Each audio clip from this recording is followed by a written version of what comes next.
Allah mengujinya. Tapi bila Allah uji dengan musibah, sesuatu yang sukar, yang susah, ketika itu barulah manusia mula mencari penyelesaian. Termasuklah mereka mencarinya daripada yang maha berkuasa, yang mampu mengangkat segala kesukaran dan kesusahan tersebut. Jadi, hidup kita ni ujian Allah. Senang atau susah itu ujian Allah. Dan kita yakin semua yang berlaku ini memang Allah Ta'ala telah tetapkan dan ianya tertulis di sisi Allah. Walaupun ada orang mengatakan ini virus ni negara ini cipta, betul, kita tak tahu betul ataupun salah perkara itu. Namun hakikatnya tanpa kehendak dan keizinan daripada Allah memang takkan berlaku.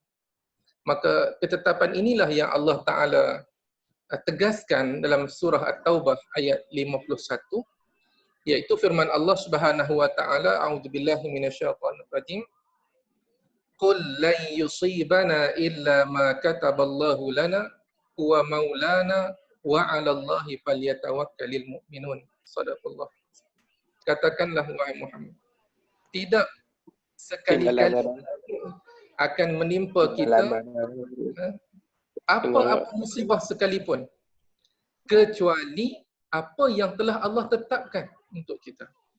Tidak akan menimpa ke atas kita sebarang bentuk musibah sekalipun kecuali ma kataballahu lana. Apa yang telah Allah tetapkan ke atas kita. Wa maulana. Kerana Allah itulah pelindung kita. Allah itulah pembantu kita. Supaya manusia ini sedar yang dia punya Tuhan, dia punya Allah yang akan membantunya untuk keluar atau menghadapi musibah itu. Wa 'alallahi falyatawakkalul mu'minun. Allah berkehendak orang yang beriman ini supaya meletakkan sepenuh pergantungan kepada Allah Ta'ala. Kita dalam waktu senang, waktu mudah, ada ketikanya tanpa kita sedar, kita bergantung kepada makhluk. Kita meletakkan sepenuh pergantungan kepada makhluk. Tapi bila kita melihat makhluk tidak lagi mampu untuk membantu kita, waktu itu barulah ramai-ramai akan mencari Khaliq, yakni pencipta kepada makhluk. Allah Ta'ala memiliki langit dan bumi. Walillahi junudus samawati wal ard. Bagi Allah Ta'ala ni tentera-tentera di langit dan di bumi. Semua ni tentera Allah. Yang Allah datangkan dengan tujuan dan hikmah tertentu. Tujuan dan hikmah tertentu. Antaranya adalah untuk menunjukkan betapa lemahnya manusia itu. Kita punya teknologi yang canggih, persenjataan yang hebat, tapi bila Allah Ta'ala hantar virus yang kita tidak nampak, kita melihat bagaimana negara-negara yang hebat teknologinya pun terpaksa lockdown. Terpaksa mereka juga kuarantin negara mereka dalam rumah mereka, tak boleh keluar. Nak memperlihatkan betapa lemahnya kita ini dan betapa maha agungnya Allah. Allah mengajar sikap takabur dan kesombongan manusia itu dengan tentera-tentera yang dihantar oleh Allah. Allah musnahkan Abrahah dan bala tenteranya dengan burung yang Allah datangkan membawa batu-batu kecil yang akhirnya batu kecil itu merobek-robek tubuh mereka. Allah memusnahkan kaum 'Ad, qaumun amaliqah, kaum yang bertubuh besar. Yang mereka ini angkuh, sombong, sehingga mereka mengatakan man asyaddu minna quwwah. Siapa yang lebih kuat daripada kami? Tak ada siapa yang boleh kalahkan mereka, kuat. Tapi Allah hantarkan angin ribut yang sangat kencang yang akhirnya memisah-misahkan tubuh-tubuh mereka. Begitu juga sejarah-sejarah yang lain. Allah mengajar bagaimana Allah menghantar tenteranya untuk memperlihatkan betapa maha agung dan maha berkuasanya Allah. Jadi ini tentera Allah datangnya berobjektif, berhikmah dan bukan saja-saja. Kalau kita lihat tafsir Ar-Razi rahimahullah, dia mengatakan tidak semua yang datang kepada manusia itu sifatnya adalah bala. Ada ketikanya ia datang sebagai tanda kasih sayang Allah untuk orang yang beriman. Kena kepada orang beriman untuk Allah angkat darajat mereka. kena kepada ahlul ma'asi, ahli maksiat, untuk Allah beri kafarah kepada mereka. Dan kena kepada golongan tughyan, taghut, golongan yang melampau, derhaka, sebagai balasan atas kederhakaan mereka, penderhakaan mereka. Baik. Jadi kita yakin itu. Kita yakin semua yang berlaku ini, kalau Allah tidak tetapkan, takkan berlaku. Walaupun kita tahu di situ macam-macam lah teori konspirasi dan sebagainya yang ada. Baik. Yang kedua, kita lihat firman Allah Ta'ala dalam surah Al-Baqarah ayat 155 dan 156. Allah Ta'ala berfirman, A'udzubillahi minasyaitonir rajim. وَلَنَبْلُوَنَّكُمْ بِشَيْءٍ مِّنَ الْخَوْفِ وَالْجُوعِ وَنَقْصٍ مِّنَ الْأَمْوَالِ وَالْأَنفُسِ وَالثَّمَرَاتِ وَبَشِّرِ الصَّابِرِينَ الَّذِينَ إِذَا أَصَابَتْهُم مُّصِيبَةٌ قَالُوا إِنَّا لِلَّهِ وَإِنَّا إِلَيْهِ رَاجِعُونَ. Sadaqallahu al-azim. Apa kata Allah Ta'ala? Ayat ini sebenarnya bagi orang yang merenungi dan menghayati, dia akan ada rasa gentar, takut. Allah kata, walanabluwannakum, dengan cara bersumpah. Kami, kata Allah, pasti akan uji kamu. Cuma ujian tu datang dalam pelbagai bentuk, dan Allah tetapkan apa bentuk-bentuk ujian. Walanabluwannakum. Wallahi lanabluwannakum. Demi Allah. Allah pasti, kami pasti menguji kamu bisyai'in, dengan sedikit rasa takut, takut kepada musuh, takut kepada penjenayah, takut. Yang kedua, walju', lapar. Orang yang susah, tidak ada makanan, saudara-saudara kita yang berada di negara-negara yang sedang berkrisis dan sebagainya.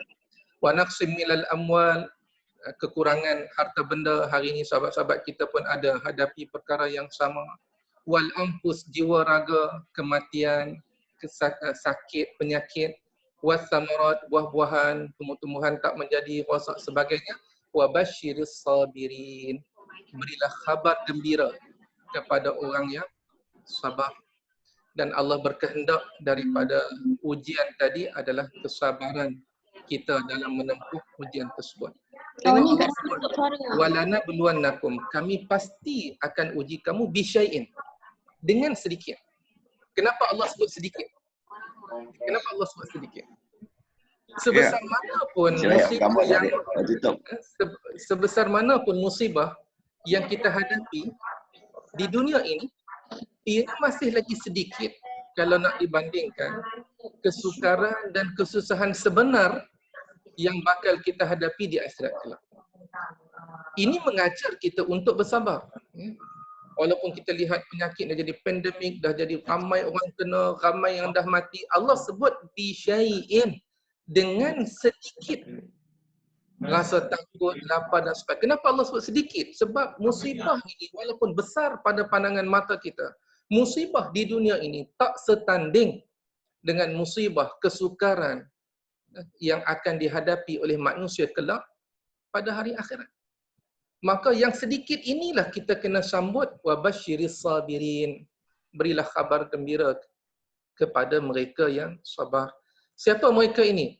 Alladzina idza asabathum musibatun qalu inna lillahi wa inna ilaihi raji'un. Mereka yang bila berhadapan dengan musibah ini mereka istirja, mereka sebut inna lillah. Sebut ni bukan sebut saja-saja, tapi sebut dengan penghayatan dan mengingatkan diri kita yang kita milik Allah. Allah boleh buat apa sahaja sekiranya Allah berkehendak untuk melakukannya. Dan kalau Allah berkehendak sesuatu, tak ada siapa yang boleh halang. Kenapa? Inna lillah. Kita milik Allah.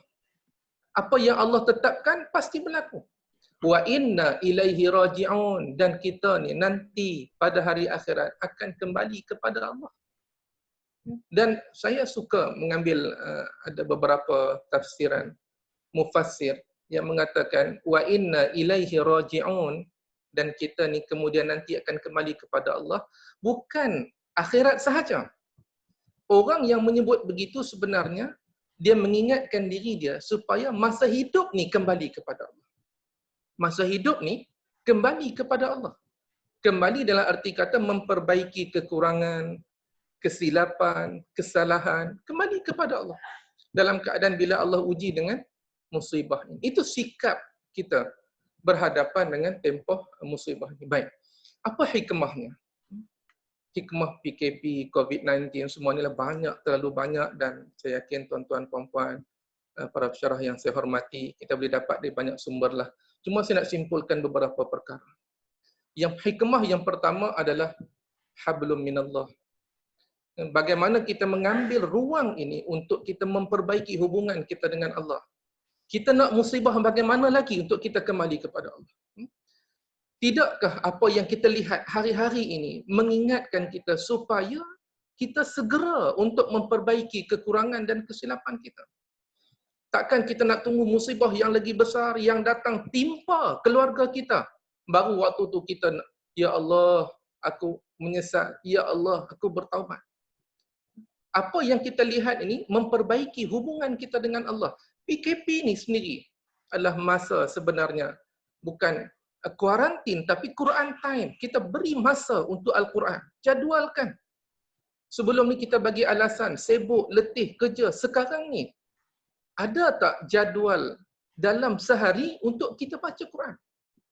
Yang boleh khatamkan Al-Quran, alhamdulillah, luar biasa. Jadualkan. Solat berjamaah dengan keluarga. Kalau yang lelaki selalu kita pergi surau berjamaah. Keluarga yang kita tinggalkan ada ketika semayang seorang-seorang. Tapi sekarang ni 5 waktu sehari semalam. Semayang berjemaah dalam rumah. Alhamdulillah. Awal waktu. Ya, kan? Awal waktu. Hikmah. Ini yang kita yang lelaki kena lead. Yang isteri-isteri minta suami lead solat berjemaah ini. Kena ambil kesempatan. Sebab kita tak tahu ruang yang sebegini apakah akan ada lagi pada masa akan datang. Bukan kita minta musibah, tapi ruang untuk berjemaah 5 kali sehari dalam rumah.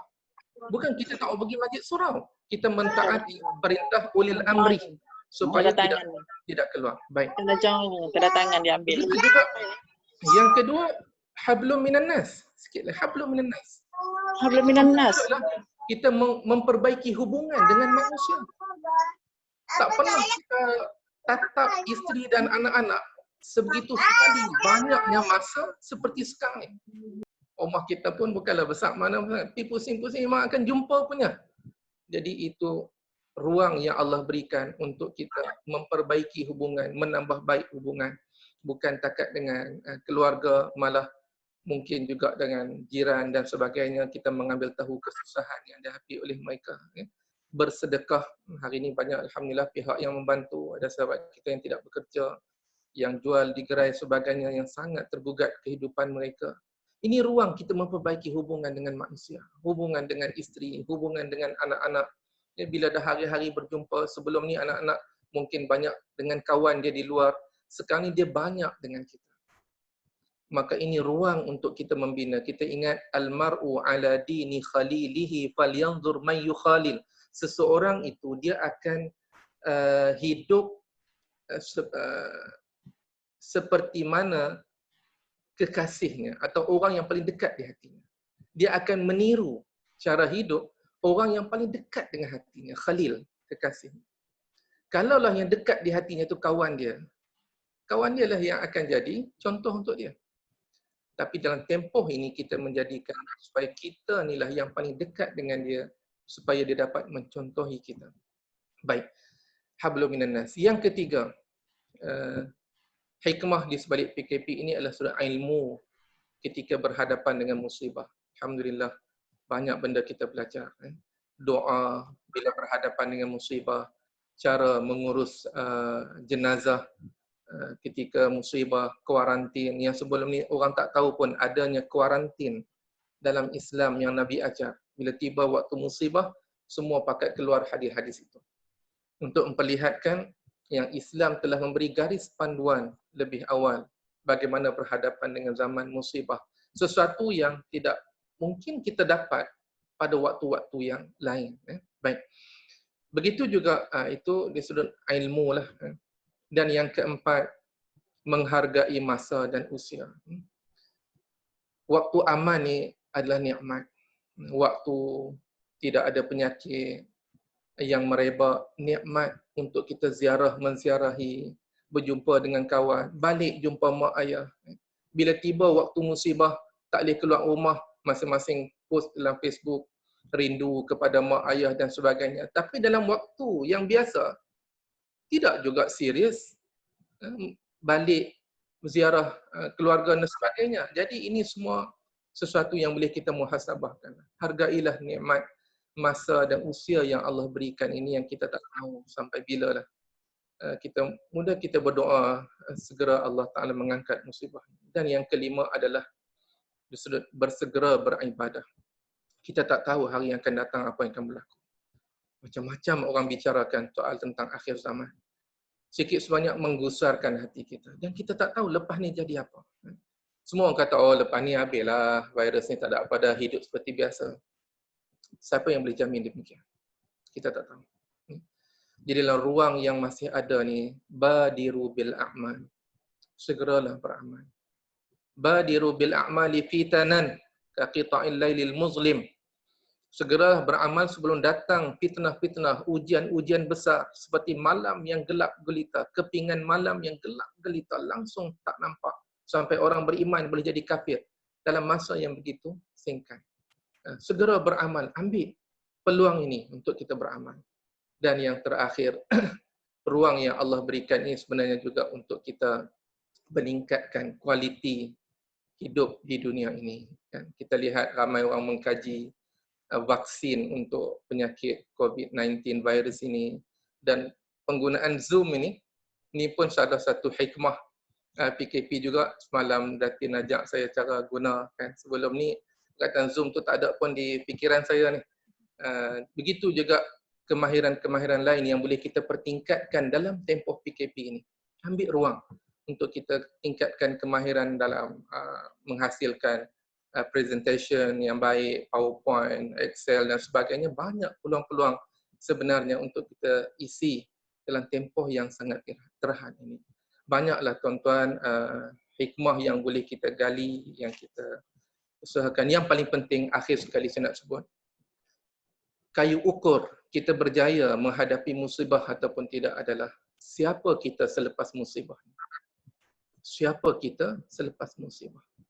Kalau kita masih orang yang sama, masih dalam keleka dan lalai, kita tidak belajar mengambil apa-apa manfaat daripada musibah ujian Allah Ta'ala.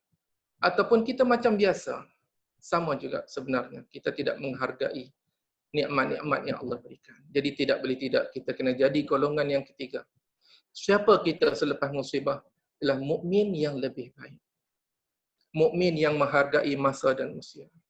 Mukmin yang menghargai keluarganya, mukmin yang bertambah amalan, mukmin yang semakin dekat dengan Allah, mukmin yang membina silaturahim, hubungan yang baik dengan kaum kerabat, jiran tetangga dan masyarakat. Siapa kita lepas musibah, itulah kayu ukur sama ada kita berjaya melalui dengan baik ujian Allah Ta'ala ini ataupun tidak. Jadi ruang 20 minit yang diberikan ini, sekadar ini yang dapat saya kongsikan. Dan saya cakap begini bukan kata saya ni baik, tidak, tapi saya mengingatkan kelemahan diri saya yang banyak ini untuk sama-sama kita perbaiki. Ruang masih ada, kita hari yang ke-17, ada 10 hari lagi untuk kita buat sesuatu. Kita datang nanti hari yang ke-11 sebagai orang yang lebih baik dalam urusan agama, dalam urusan kerjaya, dalam urusan, ada yang dah tak sabar pergi kerja dah, ada yang dah pagi-pagi pakai baju kerja nak rasa. Itu semangat baru kan. Jadi itulah sebab sikit tuan-tuan puan-puan, Datin setakat itulah perkongsian pagi ini. Mudah-mudahan ada manfaat untuk diri saya dan semualah. Wallahu a'lam. Saya pun tak tahu lah macam mana lepas ni. Saya pulangkan pada Datin. Ya, Alhamdulillah. Jazakallah khairan katsira kepada Ustaz. Jadi kita ada 10 minit lagi sebab Zoom ni kita pakai yang free. Dia bagi kita 40 minit. Jadi sekarang ni kita buka kepada soal jawab. Dan soal jawab ini bukan bertanya melalui bercakap.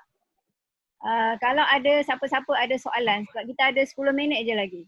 Cukup je 40 minit kita akan berhenti. Type dekat chat tu. Ya?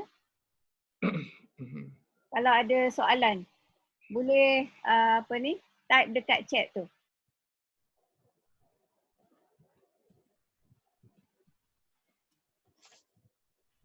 Bila kita tekan chat tu, dia akan keluar belah kanan.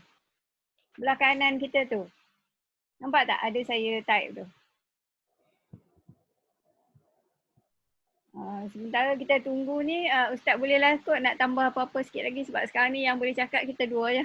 Orang lain kita kan kita bagi soalan cakap sikit. Macam mana soalan? Ni. Saya Assalamualaikum warahmatullahi wabarakatuh. Assalamualaikum. Terima kasih Datin, Dr. Khairul yang melaksanakan inisiatif tazkirah pada hari ini. Dan saya harap program tazkirah Jumaat ini kita akan berlangsung setiap minggu. Saya akan minta KJJP akan mengaturkanlah sekurang-kurangnya kita masa rindulah dekat rakan-rakan kita lama tak nampak semua ada kat depan ni. Cik Rizal, Cik Mesir, Haris, Puan Amali, Muhaidah dan ramai dah 28 orang saya kira nanti. Alhamdulillah tahniah Datin. Menggunakan satu medium yang baru lah kita untuk mengoptimumkan penggunaan online learning ni, OLL ni melalui medium Zoom. Terima kasih Datin. Yang kedua untuk makluman lah, insya-Allah kita pada 6 hari bulan nanti ada majlis persaraan Tuan Pengarah yang kita akan lakukan. Mudah-mudahan nak gunakan Zoom, tapi Zoom ni maksimum 100 orang je. Staff kita ada 260 orang macam tu. Jadi kita dah berbincang kejap lagi pukul 10 saya ada mesyuarat juga dengan M3P untuk majlis persaraan ni memang akan menggunakan Zoom. Kita akan sambut pada 6 hari bulan pukul 10 pagi. Yang tu kita gunakan WhatsApp rasmi je lah. Yang mungkin ada ucapan Tuan Pengarah, ucapan wakil pelajar, ada ucapan video-video yang telah tuan-tuan hantar lah bagi jabatan kepada jawatan kuasa majlis persaraan. Yang first time kita buat majlis persaraan secara e-persaraan. Tapi insyaAllah kalau ada rezeki, ada peluang, lepas PKP nanti kita akan mengadakan majlis yang lain lah. Rakan-rakan macam mana ni Datin? Datin boleh mungkin boleh semua boleh on kamera lah. Boleh unmute kamera. Boleh kita sembang-sembang sekejap selama 2-3 minit lagi. Ada berapa minit lagi Datin? ada 7 minit lagi. Boleh kita unmute balik. Jadi kalau ada apa-apa nak cakap ke, bolehlah. Cuma untuk majlis persaraan nanti itulah kita akan berlangsung pada pukul 10 pagi dalam WhatsApp rasmi lah. Kita akan invite sekarang. Kau ada beriah ni. Banyak suara di belakang. Ada yang saya mute kan, tapi yang dia mute dia sendiri dia kena unmute. Yang ketiga Assalamualaikum. Waalaikumsalam. Salam. Ye. Itu apa? Tuan Khairul, terima kasihlah satu pengisi yang baik lah. Yang baik yang minta Datin bisa rakam. Kita record tak tadi? Saya rekam. Kalau record insyaAllah lepas ni kalau dapat kita buat buat naik dalam grup WhatsApp kita lah. Grup kita kalau dapat semua cantik lah.